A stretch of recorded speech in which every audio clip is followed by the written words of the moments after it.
We're good. All right. Well, aloha and welcome to our March Lahaina community meeting in person. Happy to be back in Lahaina again. We're going to share some information with you tonight. As you know, our format is more focused on rebuild. And at the end of every meeting, we try to have our partners here for folks that want specific help that you need individually for your property or your situation. So you'll see here, Hawaiian Electric is here, Ford Leaf, we have FEMA, we have our long-term recovery group, we have our planning department, water department, office of recovery. So please make use of them as you see fit or necessary. As always, we want to remind you to take care of yourself. So all of our slides are on the Maui Recovers webpage, so you can access them. You can follow them if you're in the far back side of the room and can't see what's going on the screen. But please take care of yourself. It's easier to help others if you yourself are ready and prepared and are in a place that you can help others. So we always want to remind everybody of that. And if you want to chat with someone and you don't feel like calling anyone, 24/7, you can, the chat is available at 988lifeline.org for a chat, but please make use of any of the resources. We want to remind everyone that you are welcome to join us at Mayor Bisson's State of the County address. It's his annual address. It's happening this week on Friday at the Maui Arts and Cultural Center. It's open to the public, open seating, but it is Friday, March 7th. Mayor Bisson's third State of the County address will happen at the Maui Arts and Cultural Center. The QR code, it's a courtesy RSVP, just so we can kind of get an idea of how many folks are coming. It's not required, but we sure appreciate it if you could RSVP if you are hoping and planning to be there. We want to remind everyone of an earlier announcement that MAPS, for those of you who don't know what that is, it's Maui's automated planning and permitting system for the county of Maui. But it'll be temporarily offline from the 7th to the 10th. Okay, so if you're planning to use your weekend, this weekend, or any other day after that to try to do some work related to MAPS for planning and permitting, please know that it will be offline just for a little while. FEMA is here tonight for after the meeting. If you need to go and see them, they'll be sitting over there. But we just want to make sure you know, appeals, it's a very hot question. So appeals, that deadline is coming up, folks, on March 11th. Where Stephanie is at, if you can wave, Steph, there are flyers there that are this flyer. It'll tell you exactly the steps involved to get your appeal, when to use it. We also have them translated in Tagalog, Ilocano, and Spanish. So we ask that you pay attention, help your friends. A lot of you, we can see it, are helping each other. But that deadline is coming up pretty soon. So please, please, please, FEMA's been great at saying it over and over again. Please do it by March 11. Tonight, at the back of the room, there is a nonprofit called OK, or Our Kupuna.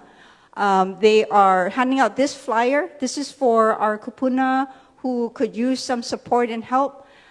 You'll see Shannon Ii in the back there. She has the program information right at that back door, my right, your left. And I believe she's arranged for some kupuna already to have their kokua bags. Okay, because I see a lot of bags there.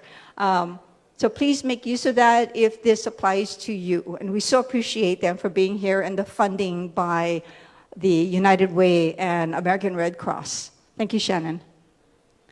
Tonight, we're going to hear a few things. We're going to hear some news from the Army Corps of Engineers on debris clearing.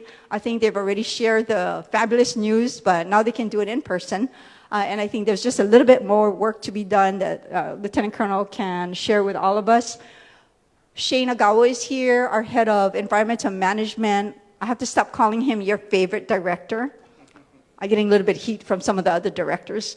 But he's here tonight to continue to give you an update on the wastewater system from the county side.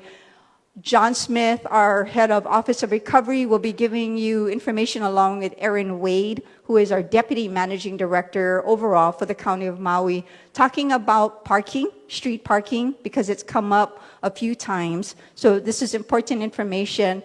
You're also going to hear more information about the Community Development Block Grant, the federal grant that we announced an allocation for some time ago. We're moving forward. Public meetings are happening starting this Saturday in Lahaina. It's important that everyone get briefed on it, participate, share your input. It's based off of the last 18 months, so we're not starting from like nothing, but it is an important stage where we're at right now with that. And then, of course, the debris transfer from Olowalu to Central Maui. We are going to be fast approaching when those operations begin. So you'll hear from Army Corps of Engineers and our environmental management team a little bit about what that means and the impact of it. It's very important that we begin to start to tell people about it. The impact will be very noticeable for everyday life. So moving that amount of debris from our temporary Olowalu site to our Central Maui permanent site is a fairly large operation. We have met with the community of Olowalu already a couple of weekends ago. We did have one open house. We talked about it a little bit online. Tonight they're going to be here to present it as part of this meeting. And at the back of the room on the other side of where Shannon is, my left, your right, you see the display boards. They'll be there at the end of tonight. So please feel free to go there and look at that information and ask Army Corps and Shane any questions that you might have.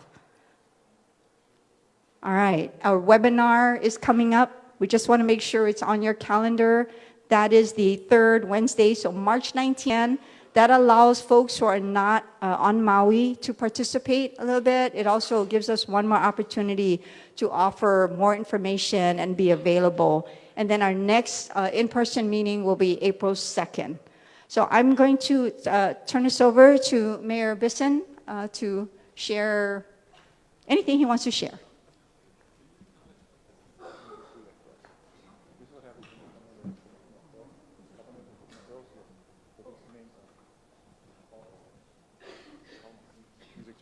Oh, okay. Oh, he's pointing. Okay. Yay, Uncle. We're not rushing you. Just before, we're getting ready to start, so okay. I went ahead and just did the basic announcements, but if you can formally open the meeting, Uncle. Oh, right behind you.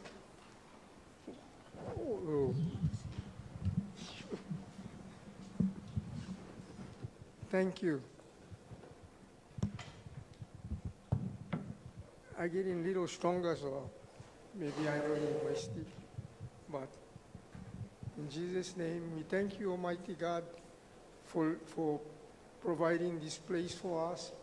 And we thank you that you gathered us here tonight in safety. And we ask that we will be able to share our thoughts and give thoughts that will help us move forward. Lord, there's so many things that we have that, it's mentionless, but we thank you so much for all that you have blessed us with. Thank you for the leaders that you have blessed us with, oh Lord. And we ask that you continue to bless them, keep them healthy and safe, and their families, that they will be able to continue to help us. And we ask, Almighty God, to bless all the people in the organizations that had helped us and give them all the blessings that they need to continue to help us, O Lord. We ask, Almighty God, that for those that you have blessed to guide us and help us, that you continue to give them the strength, give them the wisdom and the knowledge that they may continue to do so. And bless those that may be, who says that they are here to help us. Let those people be blessed, Almighty God, that they hold true to their words, that they don't stray and take advantage of the problems that we are facing. We ask this all in Jesus' name.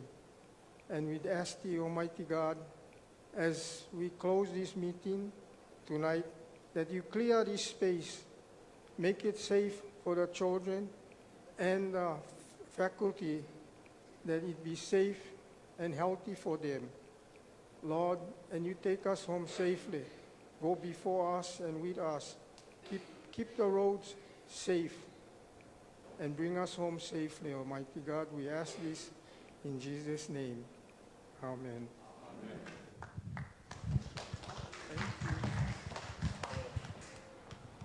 Thank you, Uncle Lawrence. So I know it looks like that was timed perfectly, but since we just come once a month now, I think Mahina forgot. So thank you to Earl, Carol, those that were willing to come forth and bless our meeting today, just in case. Uncle Lawrence didn't make it, but the timing worked out good. Aloha, Lahaina, Ohana. Thank you, folks, for allowing us again to come into your space here. And, oh, perfect. Time for wake up. I wanted to thank all of our partners, all the folks that are going to be here answering questions at the end of the night. Thank you for taking the time to come out at these meetings and give up of your time as well from your families to come and share. So I just want to thank the community. I want to thank our partners, and of course our staff, our team that also comes and puts this together. There are a lot of good information that's about to be shared with you, so I'll turn the time over to them. If you have any questions, I'll be here to answer later. I'd like to introduce your council member from West Maui, Tamara Paulton.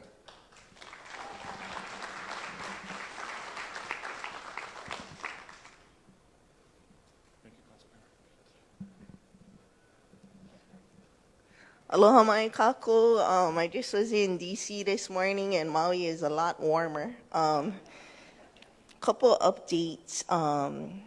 Before I left, I met with Tia Hartsock of the Office of Wellness, and she wanted me to let you know that if you have decided not to continue on with the direct lease program, like you can't afford what the rent is or your appeal hasn't been approved, according to her, it takes 60 days to be deprocessed. So even if you're deciding not to continue on with the direct lease program, stay out the 60 days because that's less time. You got to find another place. We met with our congressional delegation in DC. Also, the president of the National Association of Counties appointed me to this intergovernmental task force on disasters. So we had a chance to meet with the White House administration about the executive order for the president that's creating a disaster task force. And one of the main points we were trying to get across, there's about 40 people bipartisan from all these other counties that are elected officials, emergency management folks. And the main message that we gave to the White House staff was we wanted about 3 seats at the table as well as staff from the National Association of Counties, because all disasters start and end with the county. Many counties have been through multiple disasters in the last 5-10 years, and so we have the direct experience of working with FEMA. And although FEMA is not perfect, it's what we have right now, and we think that we can work together to make it be better. So the message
but she has a portal on her congressional website. And then the federal fiscal year for the upcoming starts in October.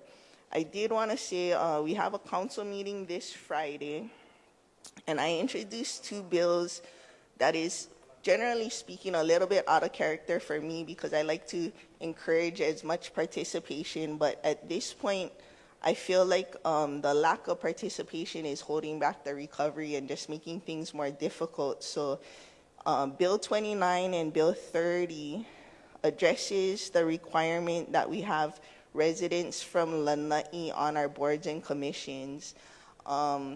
We're having a really difficult time pretty much since I got into office of recruiting members from Lanai. And so it just leaves the seat vacant. It affects quorum and things like that, specifically on the Cultural Resources Commission, which has a lot to do with the rebuilds in the historic district. We only have historic districts in Lahaina and Wailuku, so I can see folks from Lanai or Molokai or whatever not feeling comfortable sitting on it. So it doesn't prohibit folks from Lanai from serving on it, but it just takes it away as a requirement. So I just wanted to explain the reason for sponsoring those bills is because it's getting so difficult to find anybody willing to serve from Lanai that it's affecting the makeup of the boards and commissions.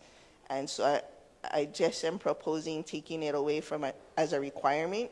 If we are able to get people to apply from Lanai, I don't have anything against it, but it's been years that it's been a struggle. So that's the reason why it's kind of an out of character bill, but my priority is the recovery and, Board of Variances and Appeals, Cultural Resources Commission. If they're not going to apply for it, I don't want to force people into public service. So that's about it. Thank you.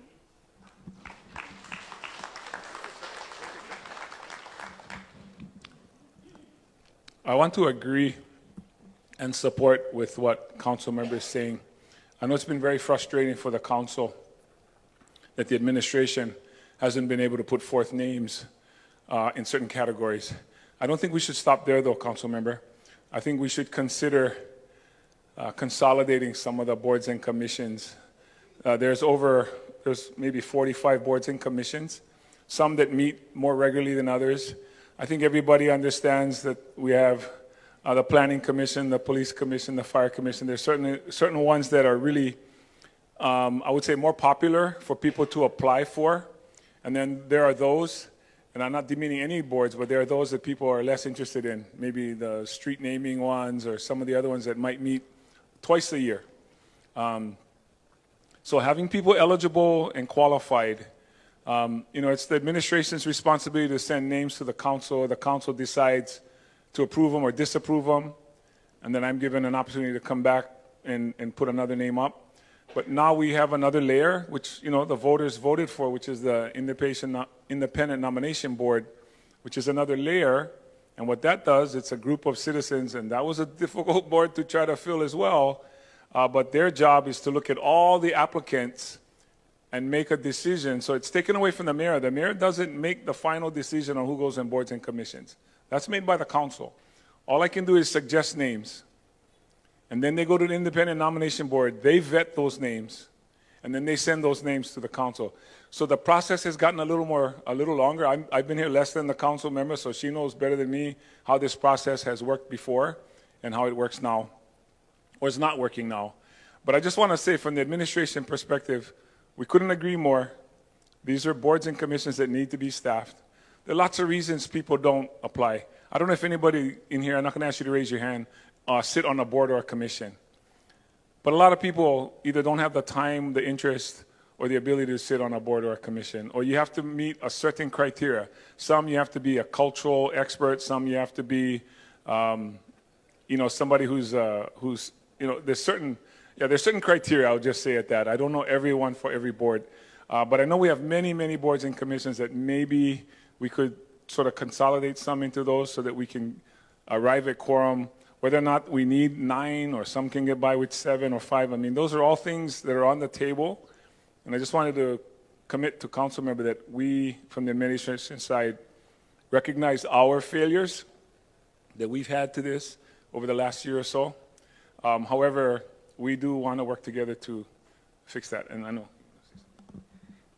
Great news, yeah, working together. The other one I wanted to put out for your consideration, and it hasn't gone forward yet, is the combination of the Commission on Aging and the Commission on Persons with Disabilities. One of the initiatives that I'm trying to put forward to those two commissions is specifically emergency evacuation for our elderly and disabled, especially in light of what happened on August 8th, many paratransit riders and whatnot. So, I mean, since we have a Commission on Aging, a Commission on Persons with Disabilities, Commission on Fire and Public Safety, I sent out a transmittal to all of them if they can work on that as a priority, because it's not one size evacuation fits all, and we have a lot of ways to go. And I think, there's enough similarities on the Commission on Aging and the Commission on Persons with Disabilities that we can turn that into one commission possibly. I haven't written any legislation yet, but it's in the works to combine those and then, give them that assignment, because I'm not an expert on aging or disabilities or necessarily emergency evacuations, but I have sent out communication like this is an area where we are definitely lacking, and so can you look into it? But that's another idea to kind of lighten the load, and I think the Cost of Government Commission did say that could save a significant amount too by combining it, because there's a lot of staff hours put into staffing each individual board and commission, and the Sunshine Law requirements about posting the agenda. So, in this time where we have so much things to do, so little resources and time, we got to start being a lot more efficient. So that one is also in the works. But if you have concerns, don't hesitate to reach out.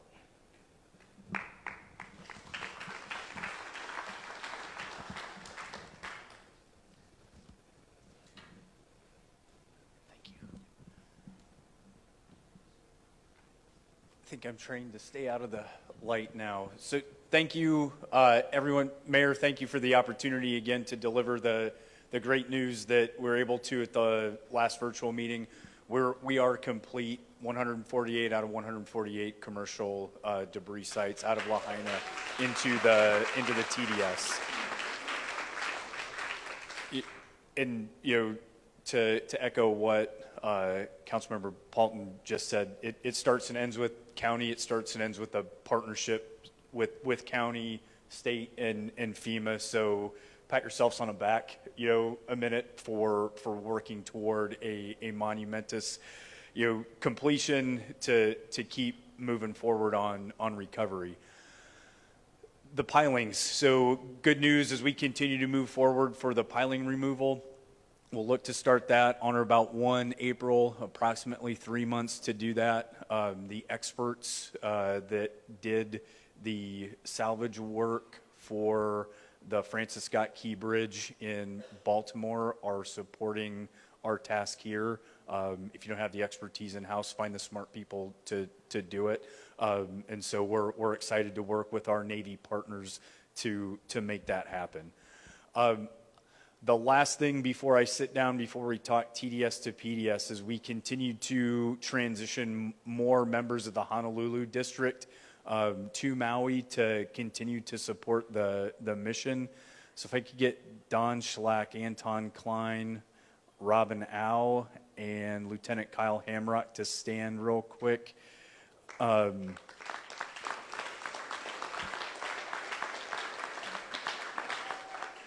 Don is providing support right now for Pat Fung, who's the current chief of staff, so you'll see a little bit more of Don over the next couple of months. We just want to make sure that we've got the robust capabilities to continue the mission here. Anton is replacing Gary. Everybody knows Gary, or knew Gary at this point, Gary Shirikata. Anton is the new debris mission manager, again, to help us work on the TDS to PDS transition and the debris removal.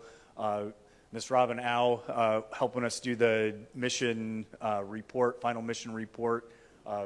And then Kyle Hamrock is our new battle captain lieutenant to help keep me straight as we go. So excited to have additional support from the Honolulu district coming over.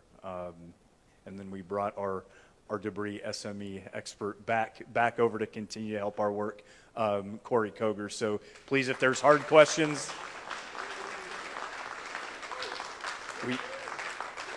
we brought Corey back over to answer those. So I'll pause here and hand it over to Shane. Thank you, Lieutenant Colonel. Hey everybody, Shane Agawa, good to see you again. I'm from Environmental Management, as you know. So tonight, I'm working split shifts. So you're gonna see me now with a wastewater update, and then later on when we talk about the TDS to PDS transfer, along with Lieutenant Colonel. Oh. So wastewater, this is our latest update. This is in the commercial bubble, as we call it. We did our repairs, so the next area, or the current area that is activated is from Kinui Street on the north border to Dickinson Street. So again, the before and after. Now when you look at the map, the green is very vast compared to the red. I just want to say that thank you to Army Corps helping us out with Waiikuli, the Fleming Road Sewer. That's another cluster I've been talking about, 62 lots in Waiikuli Terrace. That's still on schedule to come back online roughly mid to late April. The rest of the commercial area from Dickinson Street South, if you're in that area, that's not too far off. We are working on a couple more bid items, sewer repairs with our contractor MoCon. We've been working with HECO for their support on like about 3 more bid items. And once those are complete, we'll open up the rest of the commercial area with only Waiikuli Terrace remaining. So right now we stand at about 90% reactivated in Lahaina.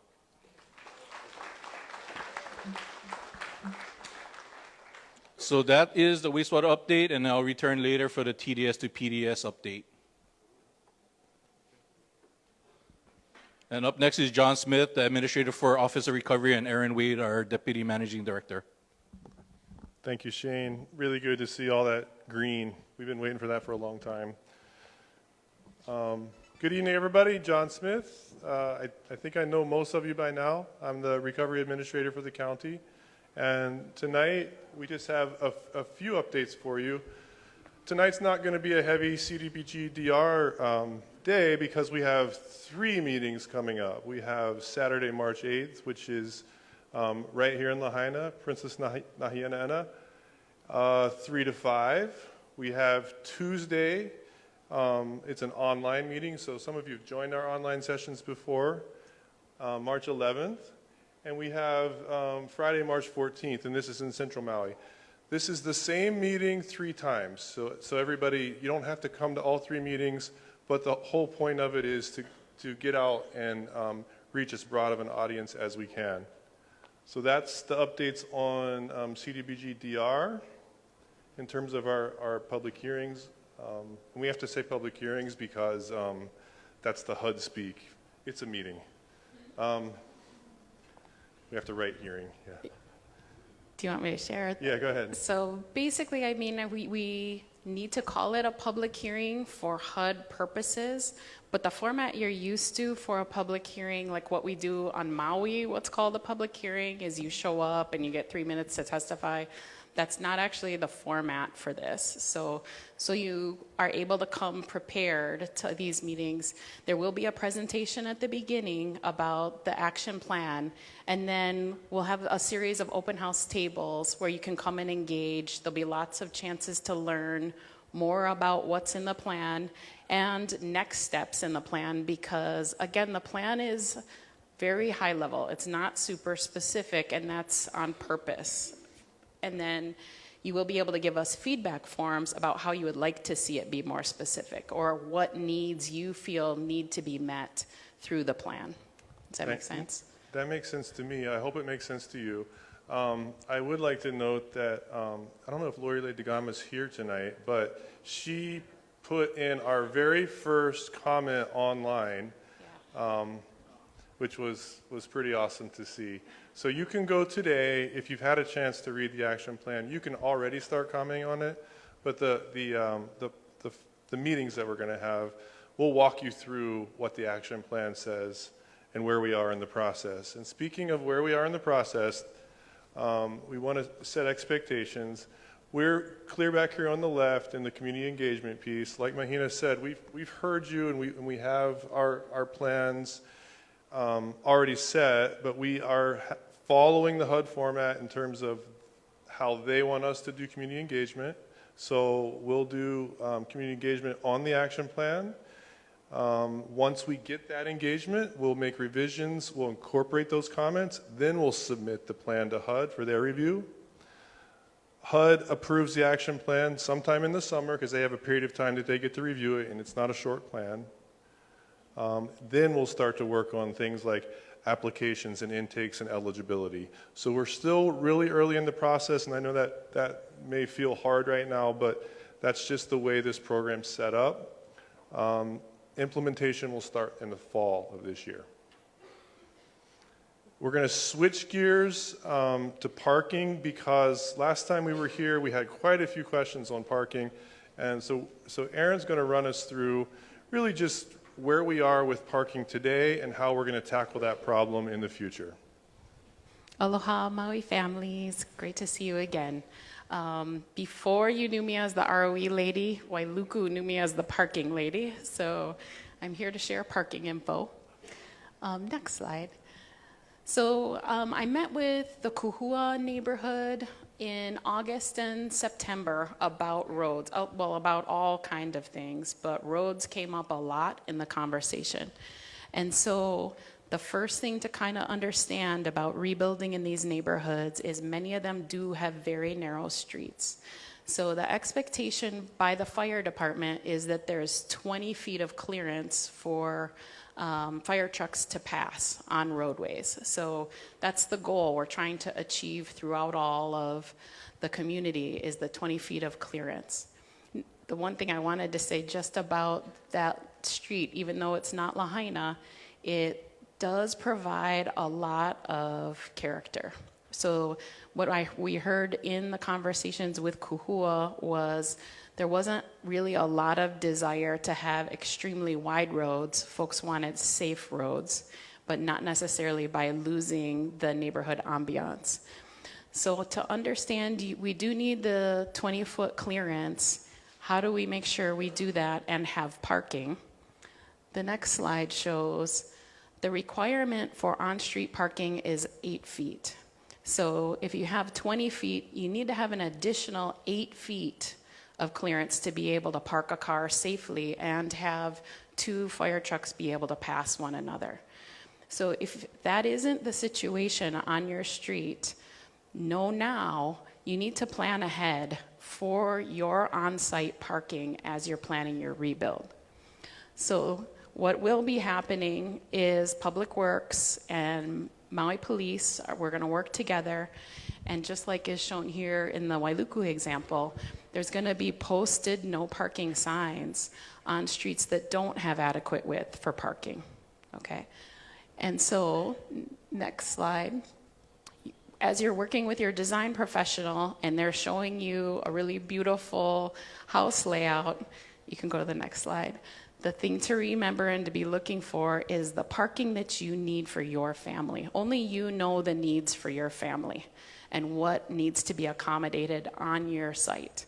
So please be thinking about that and have in the back of your mind, I may not be able to utilize the street to park the cars for myself or my kids or whomever it is moving forward. And then the next thing, the obvious question is, well, who's gonna enforce?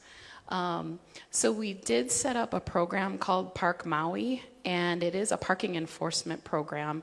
It's already been deployed in Wailuku and is operational. It hasn't been deployed in residential neighborhoods yet, but we do have the ability to do that.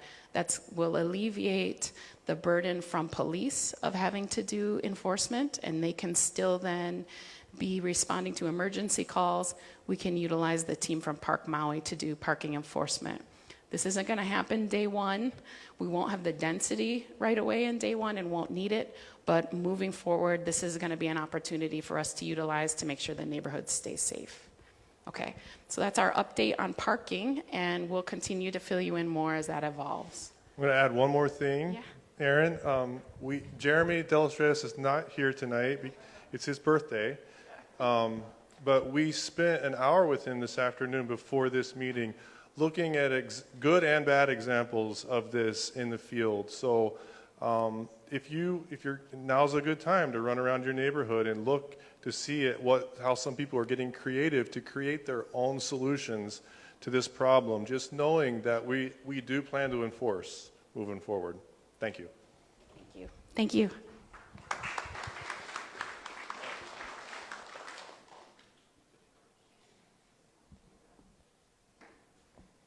Lieutenant Colonel is going to come back up. Sorry, we didn't. Yeah. And tag team with Shane. All right. Let's see if I can do this no notes. Oh, wrong direction. Okay, so real quick before we move on, this is the QR code. If anybody wants to really deep dive into some of the science, engineering, and recommendations behind the TDS to PDS and the closure plan, a lot of the details that we won't dive into in the presentation are found here. The QR code works. We'll call it light reading as we go into the presentation.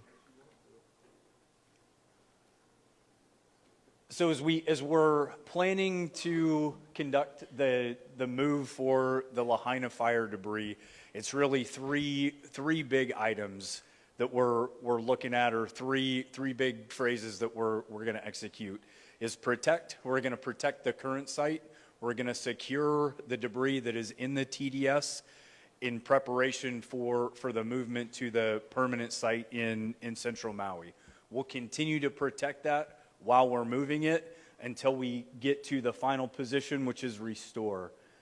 And we're going to move the debris. Right now, the planning factor is approximately 50 trucks making 4 turns a day during daylight hours from Oluwalu to central Maui, and then restore. So restore meaning the infrastructure removed, generally contouring the location back to its previous contours, and then making sure that as we're doing it, that the soil and groundwater testing is conducted right up to the end to maximize the environmental and public safety. So as we go into a little bit, missing one, and so that's really the 3-phased operation of what we're going to do for moving the Lahaina debris out of Oluwalu into the central Maui permanent debris site. The next slide, we're going to talk the route. So it's approximately 10 miles on Honoa'apilani Road, and then a right turn on Kialaui, and then on to a cane haul route off of to really reduce traffic on state and county routes. That's the proposed haul route that we're working with county on right now. And then Shane, over to you for the selection process of the PDS.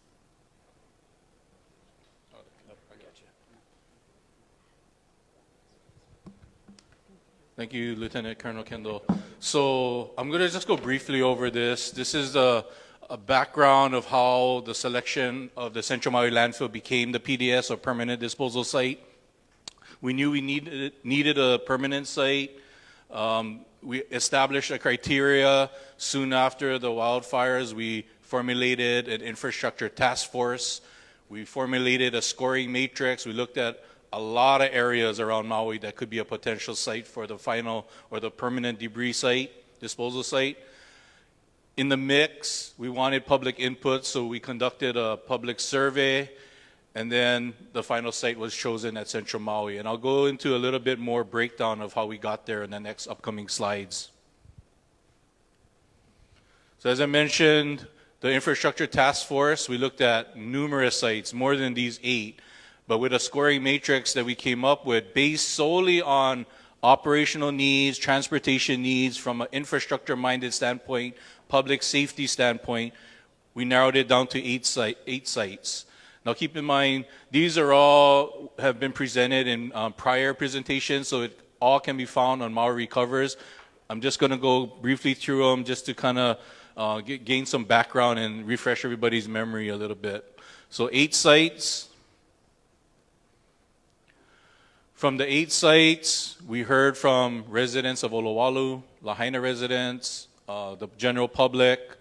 There was a lot of concerns about Olowalu being the final site. Mayor made a very bold decision, and I respect him for this, and he said we will not have the final PDS at Olowalu. So we went from 8 to 7 sites. Then we went from 7 sites and we narrowed it down to 3 based on further scoring of the matrix. So these are the 3 here that we looked at. Waiikuli, Crater Village, and Central Maui Landfill. And again, this is all based on scoring. This is a timeline. Back in January, we did a presentation on the PDS. The survey, as I mentioned, opened up. It was about a 2-week survey. We analyzed the data. We hired a consultant to help us with that. We shared the summary of the results, and we targeted the PDS in March. After the survey, what we found was different importance of categories, meaning we looked at proximity, which is natural environment, distance from natural environment features, distance from residential areas, schools, hospitals. That was ranked the highest from the survey. Then was consultation, basically trusting the SME, subject matter experts, and the lowest was the logistics, which was the roadway safety issues, traffic concerns. So this was the top 3 categories, and we needed to consider the highest category, which is number 1. Based off of the survey and public input, again, this is a scoring matrix. We were very transparent about this. On the left was pre-survey. On the right, oh, sorry. I think we have it mixed up. Initial final, oh, sorry. And then with public input, what it did was it changed the scoring of the matrix. As you can see, the colors change. The green had higher scoring, the yellow was mid, and the red was lowest, right, of importance. So there was a change when we took the survey into consideration. And from that new matrix, we came out with Central Maui Landfill being ranked the highest. Crater Village was next, and then Waiikuli was 3rd. So that's kind of the journey and a background of how the Central Maui Landfill was selected as a PDS. Now I'll get into the actual PDS site. So as you see here, this is at our Central Maui Landfill. What you see there shaded in orange yellowish is the PDS. I believe that's about 19 acres out of the 49 acres. This is land that we acquired from a landowner. We acquired 79 acres in total. This parcel here is 49 acres, and 19 of the acres are going to be dedicated to the PDS.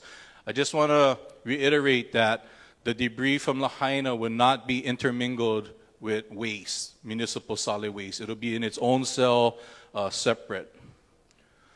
Up in the upper right is a picture of the operation that's currently going on to develop the PDS. We have a contractor on board. Oh, let me go back one, sorry. What we did was we actually divided the development of the PDS into 2 phases of construction. Currently, we are in the grading and earthwork phase. We need to prep the ground. It was a big hole in the ground. It was previously mined for rock. The next phase of the construction contract is actually doing the liner, which I'll get into next. So this slide shows how the liner or the bottom and the sides of the PDS will be constructed. There's about, I want to say, 7 different layers from HDPE liner, earthen material, gravel. You can imagine this thickness of liner that lines this PDS is designed as a Subtitle D landfill. The TDS at Olowalu is not a Subtitle D, and it's doing exceptionally well in containing the debris. This layer is about 5 feet thick, just to give you some perspective. So that's what's going to be lining and containing the debris. And here is an actual photo of the work being done at the PDS. Progress, the pictures on the left, different views. The top is before and after. That's kind of at the floor level of the PDS. You can see the side was a sheer cliff. Now it's kind of sloped at an angle, and that's for safety and stability. There's more earthen material being prepped. The bottom two pictures is more of an aerial view of the site. As I mentioned earlier, this site was quarried out and mined for rock in the past. So that before and after, you can see the slope being developed and the shape of the PDS being developed. Back in the background is the Central Maui landfill. And that's all I have. Thank you. So before I turn this over to Office of Recovery to take questions specific to the transfer of debris from Olowalu to the permanent site, I want to share with you what public communication is going to look like. So this operation, as Lieutenant Colonel Kendall said, is going to be very intense with many truckloads over a very extended period of time. So that means you will be affected traffic-wise. So we're going to do our best, because it's just temporary for a few months, several months, to get public information out beginning in the month before we begin the transfer operations, as we initiate it, as we're in it, and as we progress through it.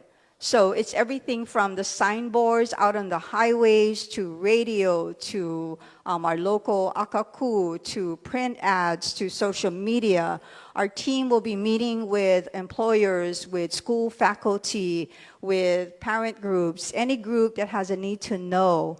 We're going to enter a season that's going to be difficult, whether you're traveling into Lahaina or going out of Lahaina, or just trying to deliver something from other side, from central side into Lahaina. So that's why we're telling you months ahead, so that as the information comes up every meeting and all the public notifications begin. And so if there's a particular group that you feel we need to reach out to and talk, because maybe they're planning something like MIL Sports. Someone told me, better go talk to the MIL Sports guys. We will. That was a great idea. So we want to make sure everyone can make informed decisions as we carefully move the debris from Olowalu to Central Maui. At this time, if we could have our team back up and just help with any questions, Lieutenant Colonel Army Corps, and as well as Shane is right here. I'm going to turn this over to John. They can take any questions. Raise your hand. Yes, we invite you to use our resource table for other questions. Hawaiian Electric, Planning Department, FEMA are all here. He has one. I'm going to give you this. And before the questions start, real quick, something I've delivered the message so many times that sometimes I go too quick. We're going to plan to start around the 1st of June, the haul, and it'll take approximately 5 months is the planning factor. So I realized as soon as I sat down that I was going to get that question, so I wanted to answer that right off the bat, and hopefully that's helpful. I have a feeling you're going to need this mic more than me for this series, but thanks for Mahina for letting me handle Q&A. Yes, ma'am. Hi. I actually have 3 questions. First one's a simple yes or no. First question was, did the federal government offer the state of Hawaii and county of Maui an alternative site where all the debris and materials could be removed out of the state entirely to one of 4 or 5 sites on the continental U.S., which is specifically for that type of material? That was never on the table. Never? No. Okay, thank you very much for answering that. The second one is actually for Shane Agawa. Regarding the sewer systems, we live in the green lit area and we have no sewer. How come? What specific area is that? What street? Kopili. Kopili is Kuhua Camp. Yes. Yeah, sewer should be on. You took my lateral, never put it back. Oh, I know who you are. Okay. Yep. I can. Okay. I can. All right. Just so you Okay. guys know. Let me rephrase that. Yeah. We did not take your lateral. Your It was- lateral needed to be removed to do sewer repairs that are in people's backyard to service another whole group of lots above you. I talked to you for about 50 minutes on that. Yeah. I'm more than happy to meet you after. It's going to take a long discussion. I know I don't want to take everybody's time, but I will meet with you and talk to you about that. Okay, it's pretty simple. The main went right there, and it was a 10-foot, 12-foot lateral into our property. It's Okay, and now it's gone. You dug it up, repaired the main, and we have no lateral. Yeah, So I mean, we I don't have want no to be rude Okay. or seem rude, Yeah. but I talked to you for 50 minutes, right? I took 50 minutes to talk to you. The answer is not going to change, but I can re-explain to you what I told you over the phone. But I'll talk to you after so we can spare everybody the discussion. Okay. I'll be more than happy to talk to you Point separately. being, it's not all green-lit. And then the last one is for the CDBG people, right? How do you rebuild a neighborhood back to exactly what it was and not have parking? You're going to rebuild everything the way it was. The sewers are still under our neighbors' yards. The electric poles are going to be in the same darn place. The roads are still too small. And now you're going to tell us that we can't park there too. What happened to, what is the point of the settlement? I'm a wildfire victim, yeah, from Kahua Camp. Okay. So there was no easement. You fast-tracked people, appreciate that, that was great, people started building, but you didn't tell them that they got to make way for parking because you're not going to be able to park on the street. And we were part of the Kahua people who tried to go to the focus meetings and got the door shut on us. Family who lost families got the door shut on them. And we were willing to give up 2 feet, 4 feet, whatever it takes to make the neighborhood safe. But now you're going to tell us no parking? Our neighbors had 15 people living in there. How are they going to park their cars? We were small. We only had 9. Thank you I'm for real. thank you for sharing your comments. For the CDBG DR questions and comments, I would encourage you to come to our 3 meetings that we mentioned before, and also please go online and give us comments on the portal there. Thank you.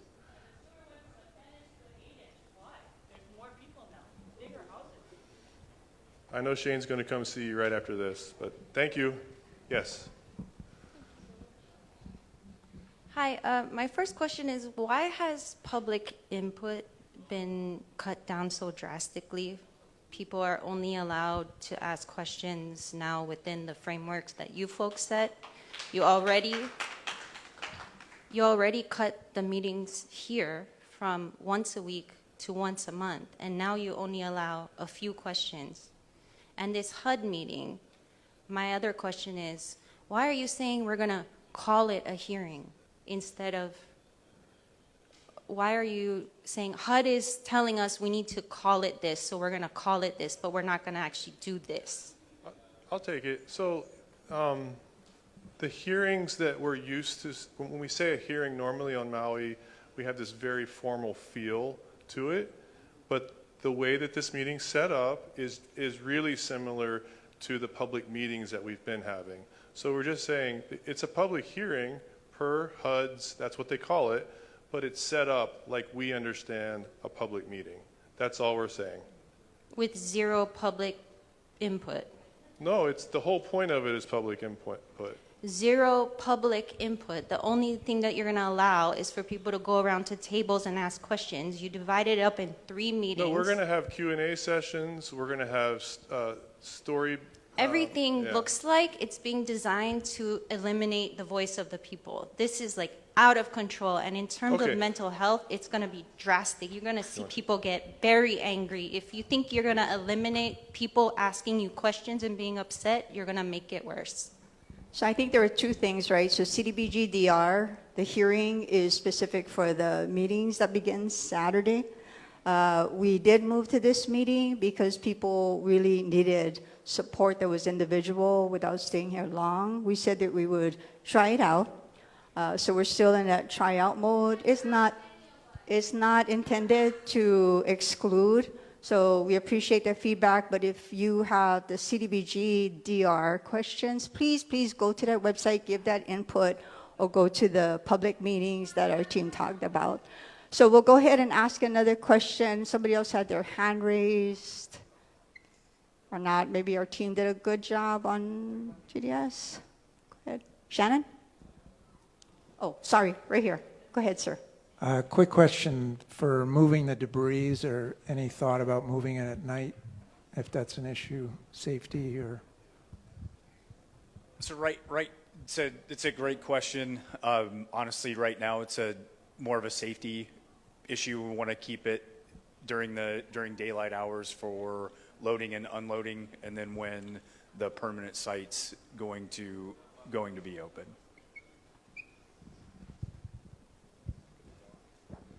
Hi, I 100% agree with you, ma'am. So thank you for speaking up for us. I am here to talk about the power lines. And I have emailed you, and this is not something I'm going to let up on, because I can't continue to live in a place where my family is not safe. I can't continue to own businesses in a town that is not safe. I personally sheltered a family who almost died, and this was the second time their house burnt down in Lahaina. That's what my story began as. And my husband was not with us, and it was hell for 10 days. I don't want to go through that again. So I want to know, what are we going to do about the power lines? Thank you for that question. After this, I'll talk to you with Hawaiian Electric. I'm happy to do so. I did get your email, and I know we've gone back and forth, so thank you for that. Undergrounding is in alignment with the vision that we have for the future of Lahaina. So we're not ignoring you. It does take time. It's complicated. So we hear you. Thank you for the comment.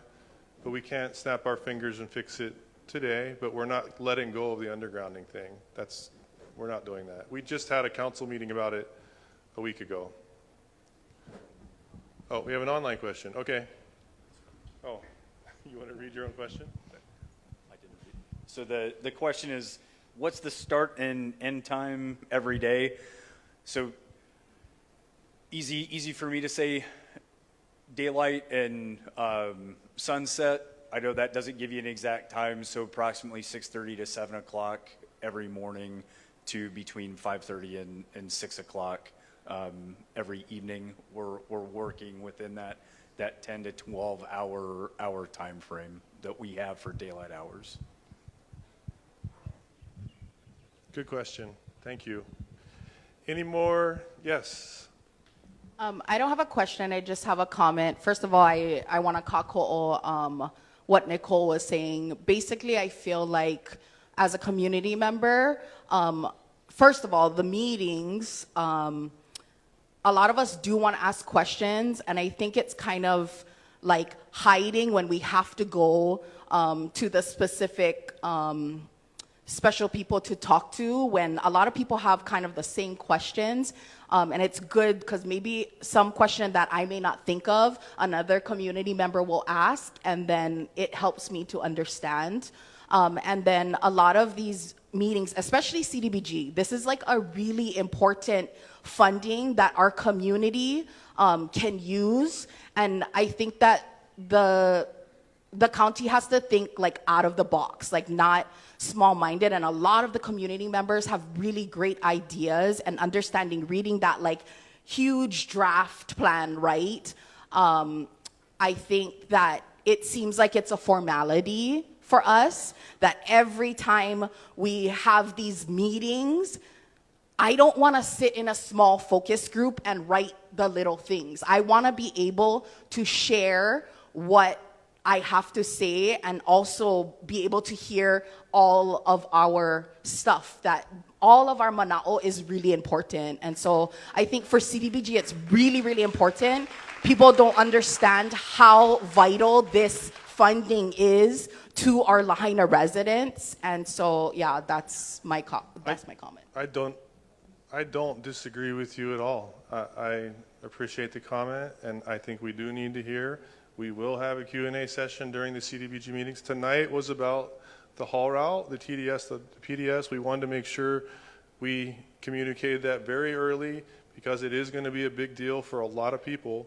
But thank you for that. We'll do Q&A with CDBG DR. And it's like I said again, the comment sessions are open right now, so you can please bring your comments. That's the whole point of why it's even taking so long, because we have to take the time to listen to the community to shape the action plan. What's out there now is draft. We're going to shape it based on your comments. Thank you.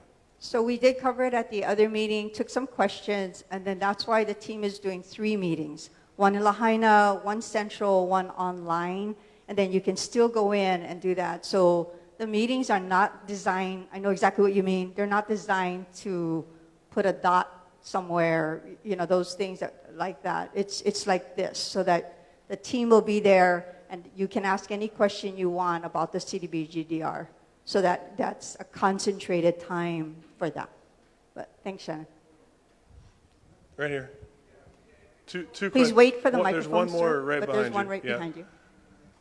So I just actually wanted to make more of a suggestion because I'm from Lahaina. I hear what everyone is saying. I don't live in Lahaina right now. I'm in Waikapu. So I didn't realize that people were still so angry about this.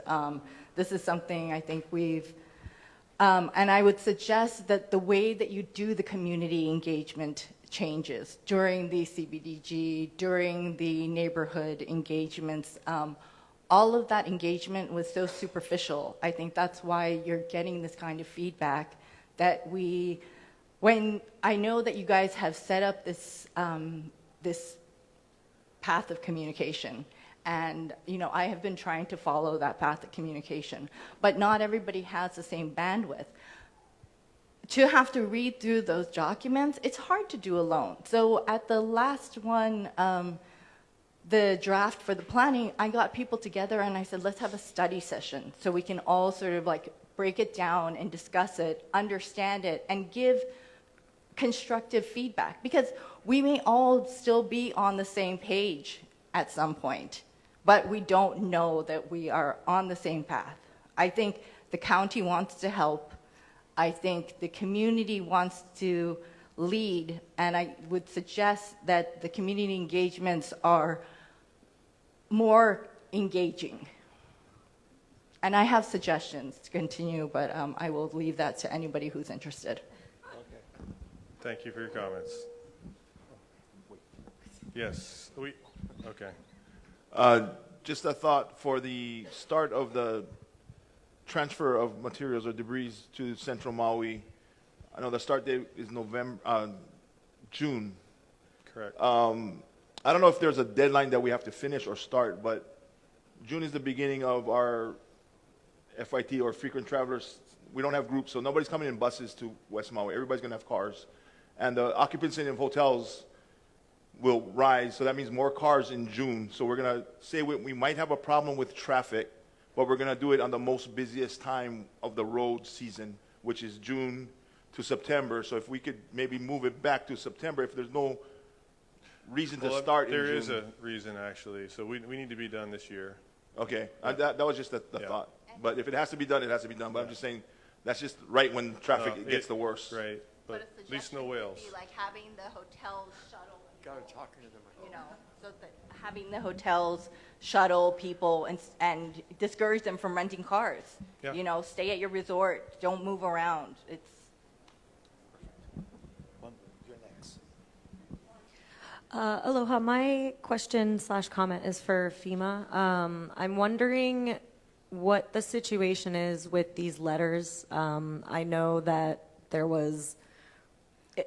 I fully understand that these direct lease payment letters are coming from FEMA Finance and they're not on island, and that's why the answers have been so hard to find. I get that, but I still don't know a lot of people that have actually received their letter, and so there's a lot of panic about when they're supposed to pay. Are they going to get kicked out? And so that's my first piece. But my second piece is there's also recertification officers that are not doing their job well enough. And the specific example that I have is a woman, she's an elderly woman. She's living on the south side. She has accessibility issues, which we know there were many, many people that took units that they felt they had to take, even though it wasn't accessible, because people kept telling them, you're going to lose this housing if you don't take this option. That is what was told, even if it's incorrect. Like, that is what people were told. And so this woman took a third floor unit. So she's been living on the third floor for months now, and they've mailed her these letters. She hasn't gotten them because not only does she have to go downstairs to get there, the mailbox isn't even downstairs. She then has to walk up a hill that she cannot walk up. So these kind of things, like, she is supposed to move out tomorrow. And so for situations like that, I mean, we've been talking about mental health for a year and a half now, and I think it's really important to point out that these things are happening, and just because these people can't make it to the meetings doesn't mean that these aren't things that immediately need to be addressed. So I just, thank you for bringing that to an awareness. Thank you. I mean, I know everybody wants to do more Q&A, but I will remind everybody of who's here. So FEMA's here, right? If you guys have those questions like that Shadi can help with those. And I appreciate you bringing the awareness up. With it, you've been waiting for a while. Are you? Yeah. Mine's just a pretty pedestrian question. You're talking about it's going to slow down, obviously, because of the trucks. When you live in Lahaina and you're going to Wailuku, you know now, barring a accident or something, that it's going to take about 45 minutes. Is there any guess at this point when you do get these trucks on there? Do you think, or is it impossible to answer at this point? Now, all of a sudden, all day long, you're going to have to gauge another hour or two, or is it too soon to tell? Well, I'll let the Colonel answer that. I don't know that we can predict that. Is this one? Yep. So it's a great question. I know it's on the forefront of everybody's mind. So thank you for bringing it up. Planning trips anywhere. I don't have that information yet, or how we can signal that. We are working with county, with state, and the Department of Transportation to gauge what that will look like for future community engagements, as at least giving some general planning factors of potential traffic impacts. Thank you. We'll take, Uncle Lawrence has a question. We have one in the back. Let's do maybe 3 or 4 more, depending on how long they go.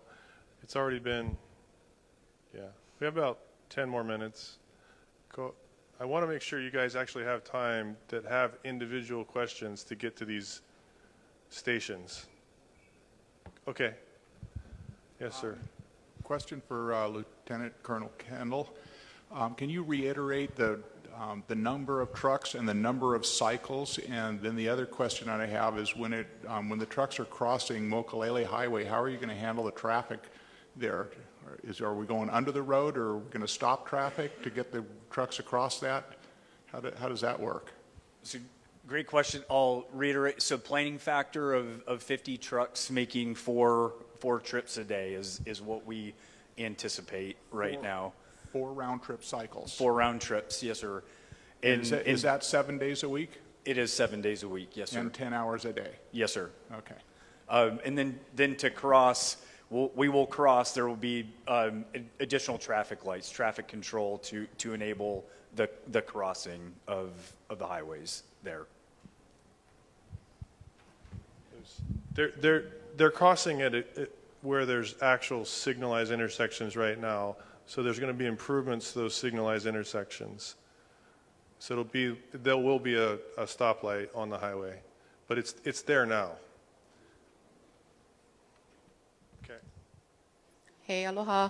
My name is Carolyn Alveloa. I'm with the Lahaina Community Land Trust, and my comment is for our community, and I just want to underscore the importance of the CDBG opportunity for public comment, and I'm grateful that they got their website up already, but this opportunity, as Shannon said, is really, really important. These funds, $1.6 billion, is intended to help ensure that Lahaina gets the help for recovery that it needs. And we want to help make sure that the county knows what's most important to this community. One of the big things that the Land Trust is calling out is the importance for permanence in as much of the solutions as possible, so that these solutions result in long-term benefits for this community and not just short-term benefits that turn around and actually end up benefiting the wrong people. So I have a handout with some information that summarizes some of the key points that we saw that we're happy to share. If anybody didn't have a chance to read the 88-page report yet, here's your cheat sheet. I got them here. Come and see me after. But definitely, please take a look at it and make sure that your voice is heard and the things that our community needs the most are elevated and are well understood. Even if you came to the meetings before, even if you feel like you've said it till you're blue in the face, say it one more time. Get online, make a comment, come to a meeting, whatever it takes. Please don't miss this opportunity. This is huge, and your voice is important. All of our voices are important, and let's make sure that this help gets us as far down the road and benefits our children and their children, not just the people that might take advantage of it here today. Okay? Thank you so much for the time. Thank you. I read your cheat sheet right before. Good job.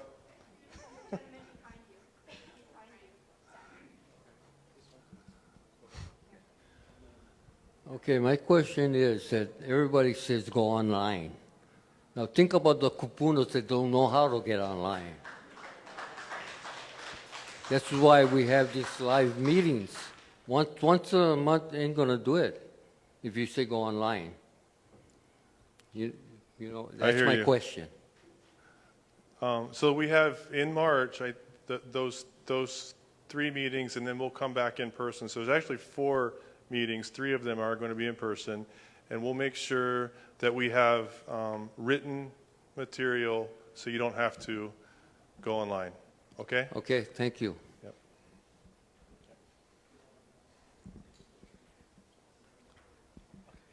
Yeah, I'm sure nobody's going to like me after I say what I'm going to say, but too bad.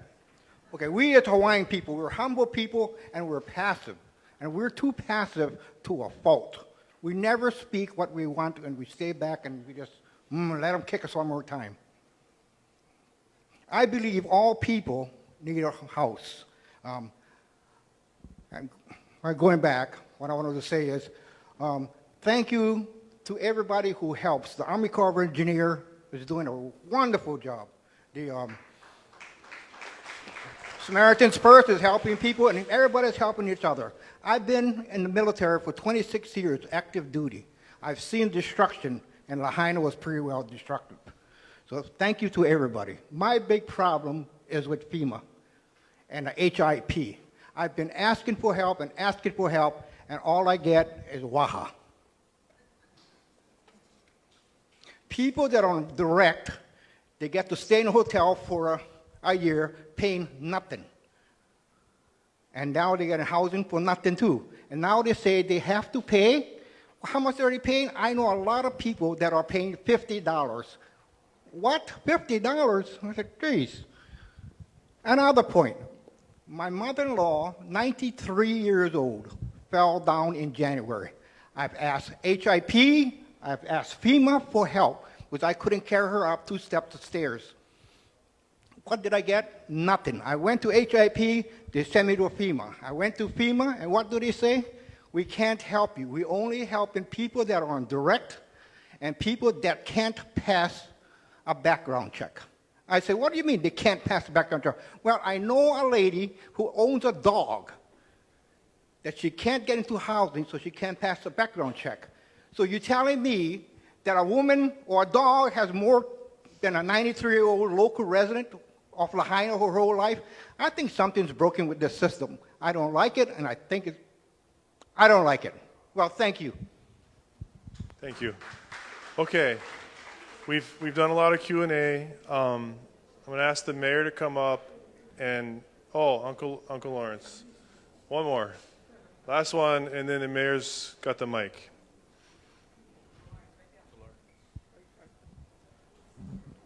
Thank you. Sorry I'm here.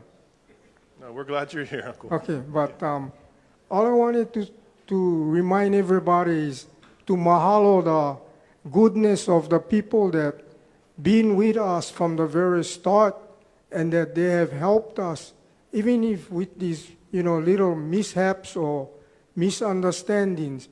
The bottom line is that they've been there from the start, and we need to be very appreciative of them, and we need to thank God for that.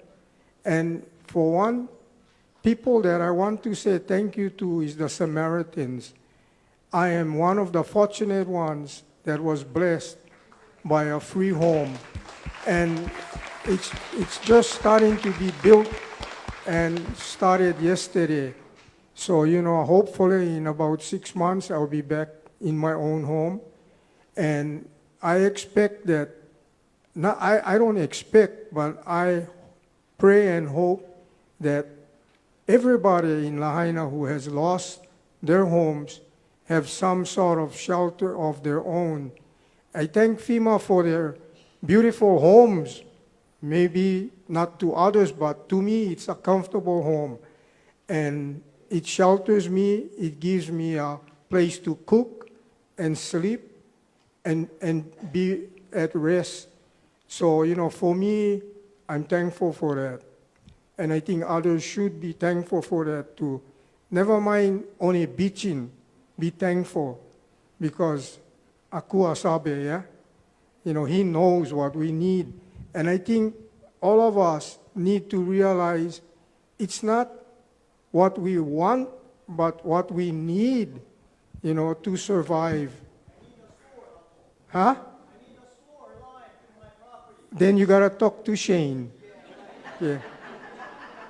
But really, I understand, okay, but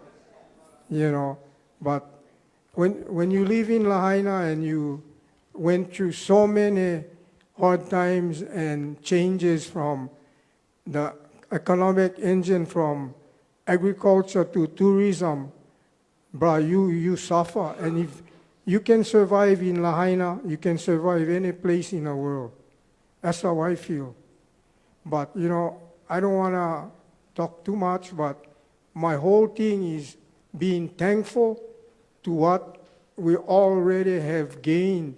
And I ask God and pray that He continue to bless those that, helped us and was there for us from the beginning, and keep them healthy and safe and their families so they can continue to help us. That's all I had to say. Thank you so much. Mahalo. If you're going to share that, Uncle, you can always have the last word. First of all, I just want to apologize to everybody who has pointed out all of our shortcomings. Those of us that come out to the meetings to, thank you for telling us how we can improve. I just wanted to say to folks who feel like they're not getting their questions asked, what I'm hoping is that you're getting the answers that you need. I don't know if your issue is that you don't get to ask your question in front of the whole room, or if you're not getting the answer from the table. Because we have changed over time. For those of you, and many of you have been to every single one of these meetings that we've held in Lahaina since September of last year, of 2023. Many of you have been at every one of them when the meetings were 1,000 people in the gymnasium or in the Lahaina Civic Center. We don't run it the same way we did the first week, the first month, the first year. Everything's changed because we've gotten a lot of feedback. Because some people don't want to hear somebody's question that doesn't apply to them. And that's how we started this system of having people come up. I think what's important is that we bring our people out here to answer the questions. And that's what I want to hear, is if people's questions are not being answered in this format. If you guys want us to go back to other formats of doing it, I'm happy for us to adjust. But what you're seeing now is an adjustment over what we've received as feedback. So I just want to make sure we're getting the answers to you. Maybe not online, because not everybody is online. That's very true, Uncle. And so that doesn't work for everybody. But if I can just repeat something I've said many times before, as government, we make a group decision that affects individual people. We make group decisions that affect individual people. We're not trying to make your lives harder. We're not trying to make this whole situation harder for anybody in this room. It's going to get harder when the trucks move.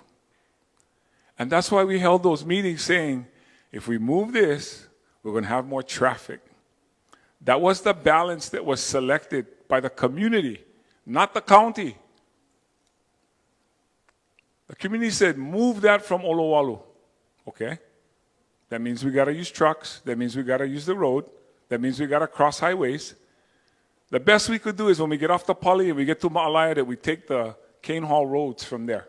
It's the best we can do. Somebody asked a question earlier about whether or not FEMA offered to take all of this off of the island. All they offered to take was the hazardous material, which they took off in containers. The rest was ours. They weren't supposed to take the cars. They took the cars. They weren't supposed to take those vehicles. They took them. The reason we're doing this right now, I say this in front of FEMA and I say this in front of everybody else. Because if we don't do it, we're going to get the bill. You guys. The taxpayers are going to pay for this cleanup. We worked it out. Under the rules, we had 18 months from the time the president declared the national disaster, federal disaster. We had 18 months to utilize the funding that was made available to us. You guys all see, we passed the 18 months.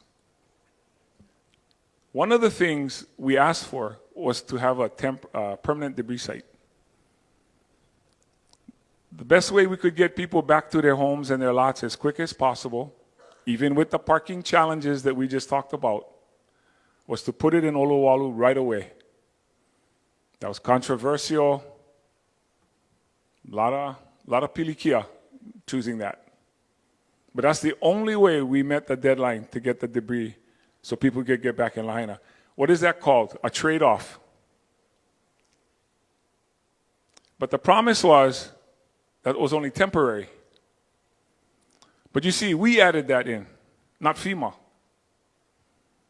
Most people, the debris goes straight. What's happening in Los Angeles right now? They're using 18 disposal sites, 18 different landfills.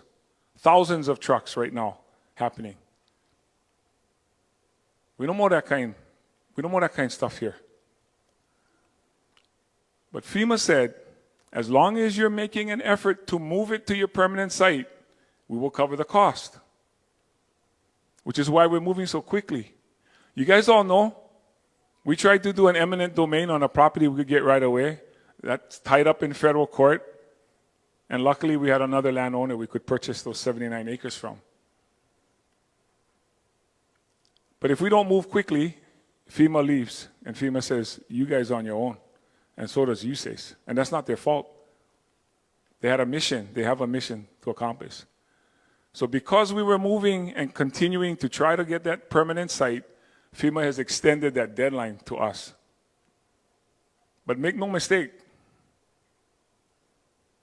if we don't keep that deadline, the county of Maui pays for all of that cost. And that's why we're trying to move quickly. And that's why everybody's going to be inconvenienced for a little bit. We talked about nighttime. That's dangerous for the guys working on the ground. Even if we try to put on those lights, it's dangerous for the operators. Yes, we did think of that. I'm not saying we thought of everything for every situation out there, including the parking on the streets and everything else. I'm just saying the team trying as hard as they can. That's all. That's all we can do. I mean, I'm just telling you that. Everybody trying as hard as they can. So happy to see Corey back here. Thank you for coming back, man. We need your expertise. And I know you know the whole story behind the TDS and PDS. So I just wanted to clear up some of that. And the whole parking thing, I don't know what to tell you guys. We have some plans on some areas in Kuhua, can I say it? To expand some of the parking on actually Kuhua Street, right? That's actually the street we're going to widen and add more parking there in that neighborhood. We're going to look at people who don't want to go back to their lots, see if we can acquire those lots and see if we can put parking in that neighborhood. There's a lot of stuff that's talked about. I don't know how much detail everybody wants on every single thing because it doesn't apply to everybody in this room. Come up, ask us. And again, the way I want you to measure how we're doing in these meetings is if you're getting your answer. If you're getting your answer, then we're accomplishing what we're trying to do. I am so grateful for all the patience you folks have shown us and continue to show us. I was supposed to remind you, the March 11th deadline. I'm sorry to have to bring it up. I'm told do not just move out if the rent is too high. File the appeal. About 90% of the people who filed appeals have all been approved. So if you have your paperwork, please get it in by the deadline. And I forgot to do this earlier, and I just wanted to acknowledge my advisory team members here tonight, Kim Ball and Earl Kukahiko. Thank you guys for working for your community. Everybody, have a good night. Please come up and talk story with our guys. Aloha.